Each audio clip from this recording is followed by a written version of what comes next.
আরে ভাই আমি এই কথা বলি নাই, তোমরা তো উল্টা কথা বলছো, যেটা হয় সেটা মানে মানে বলো।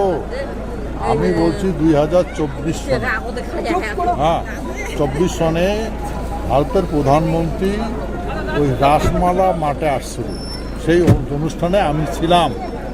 সেখানে আমাকে মিটিংয়ের পরে প্রধানমন্ত্রী ওই রেস্ট রুমে ডেকে নিয়ে গেছে। ডেকে নিয়ে যাওয়ার পরে আমাকে বলেছে, মহারাজ हाँ नाराज मत हो, हाँ आप ही চালাওগে বাঙাল।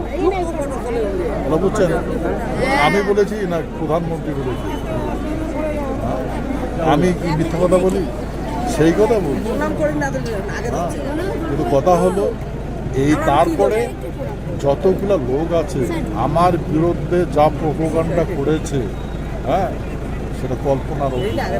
হ্যাঁ সেই জন্য দেখুন, এই কথা আমি বলছি, মহারাজা জগদীবেন্দ্রনাথ বাহাদুর ভারতবর্ষ সারা পৃথিবীকে স্বাধীন করে দিয়েছিল।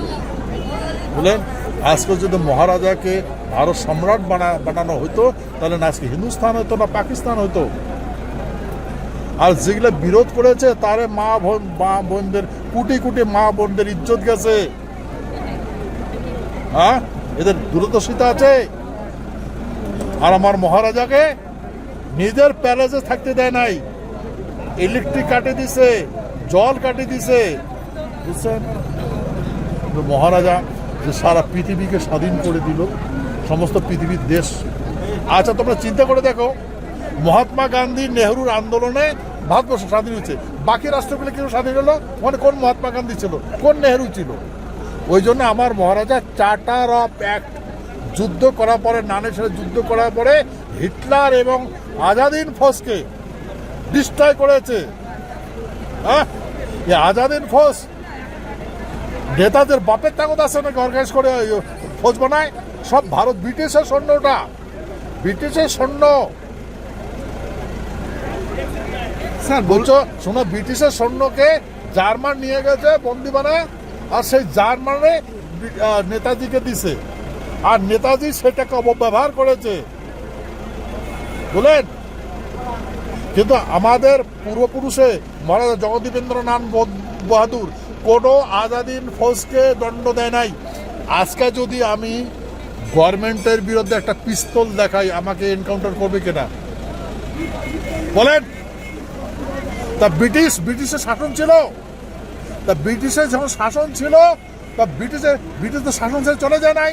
তো সেই ব্রিটিশের বিরুদ্ধে যে আজাদিন ফৌজ গান ধরেছে, বন্দুক ধরেছে, তাদের স্ট্যান্ড হ্যান্ড কেন দিল না? মৃত্যুদণ্ড কেন দিল না? তাদেরকে আসতে দিল কেন? আমার রাজা মহারাজা জগদীবেন্দ্রনাথ বাহাদুর। বুঝছেন এখন? তাই নেতাদের মাথা কিছু আছে? আজকে যদি আমার মহারাজকে ভারত সম্রাট বানাইতো, না আজকে হিন্দুস্তান হইতো না পাকিস্তান হইতো? হ্যাঁ, না এতগুলো মা বোনের ইজ্জত যেত? হ্যাঁ, আপনাদের যে দাবি ছিল রাজ্য ফিরিয়ে দেওয়ার, সে দাবির কি খবর, কি পরিস্থিতি রয়েছে? দেখুন, আমাদের দাবি না রাজ্য ফিরে দেওয়ার, গভর্নমেন্টের কমিটমেন্ট আছে, সন্ধি আছে, টিটি আছে, আপনার টিটি পড়ে দেখেন। কিন্তু কথা হলো আমরা দুর্বল হয়েছি, সেই জন্য ওরা চুক্তিও মানে না, ইন্টারন্যাশনাল চুক্তি ওটাও মানে না, ওরা সংবিধানও মানে না, সংবিধান বহির্ভূত কাজ করতেছে। হ্যাঁ, কাকে বলবো, কোন গভর্নমেন্টকে বলবো? সব গভর্নমেন্ট একে। বুঝছেন স্যার, বললাম আজকে উত্তরকন্যায় একটা প্রশাসনিক সভা ছিল, সেখানে কি আপনি ডাক পেয়েছিলেন? আমাকে দেখুন, বিজেপিকে তো পশ্চিমবঙ্গে আমি নিয়ে আসছি, মানছেন না? আপনার মাধ্যমে বলছি, বিজেপিকে আমি নিয়ে আসছি পশ্চিমবঙ্গে, উত্তরবঙ্গে। আর সরকার হয়েছে আমাকে কুত্তাকে পুছে, আমাকে পুছে না। আর আমি কথা বলি একটা, আমার সঙ্গে অন্যরকম করে অন্য প্রোপাগান্ডা করে। তবে কার কথা ধরবো, কার কথা বিশ্বাস করবো, এরকম করে আমাকে ডিস্ট্রয় করে দিয়ে। কোথাও কি খারাপ মনে হচ্ছে, খারাপ পাচ্ছেন? ভাই আমি বেঁচে আছি শুধু বাবা মার দয়ায়, বুঝছেন? কিন্তু ভাই বেঁচে তো আছি, হ্যাঁ, সময়ের সংকেতে তুমি সব বুঝতে পারবে। ধন্যবাদ। স্যার বললাম এই যে আপনার এই এত বড় একটা মঞ্চে একটা সভা রইলো, এই সভাকে আগামী দিনে যে আপনাদের যে সংগঠন সেই সংগঠনের প্রভাব ফেলার জন্য কি এই সভা কি বলবেন?